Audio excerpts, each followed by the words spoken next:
Salam əziz uşaqlar. Bu gün mən sizə mərtəbələr və siniflər haqqında qısa bir məlumat verəcəm.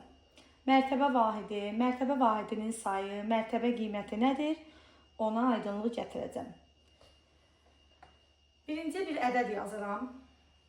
386.475.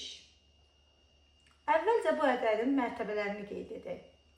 Təklik, onluq, yüzlük, minlik, 10 minlik, 100 minlik. Bizdən soruşa bilər ki, məsələn, 6 ədədinin bizə sual verə bilərlər ki, 6'nın durduğu yerin mərtəbə vahidi neçədir? Sayırıq. Təklik, onluq, yüzlük, minlik. Deməli, 6'nın durduğu yerin mərtəbə vahidi 1000'dir. Sonra, 7'nin durduğu yerin mərtəbə vahidi neçədir?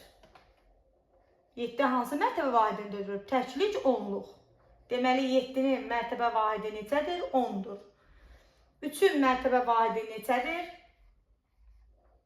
Təklik, onluq, yüzlük, minlik, 10 minlik, 100 minlik. Deməli, 3'ün mərtəbə vahidi 100 min. 8'in mərtəbə vahidi 10 min.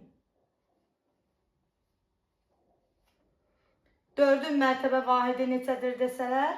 100. 5'in mərtəbə vahidi 1. Mərtəbə vahidi nədir? Onun haqqında məlumat verdim. Keçək mərtəbə vahidinin sayı. Məsələn, bizdən soruşsa ki, 6'nın mərtəbə vahidinin sayı nə qədərdir? Elə 6'nın özünü götürürük. Məsələn, 7'nin mərtəbə vahidinin sayı nə qədərdir? 7'ni götürürük. Bəs mərtəbə qiyməti nədir? Mərtəbə qiyməti isə mərtəbədə duran rəqəmi mərtəbə vahidinə vururuq. 3 hansı mərtəbədə dayanıb? 100 minlikdə. Deməli, 3'ü vururuq 100 minə. 300 min. Məsələn, 7'nin mərtəbə qiyməti neçədir? 7'ni vururuq 10'a. Deməli, 7'nin mərtəbə qiyməti 70'dir.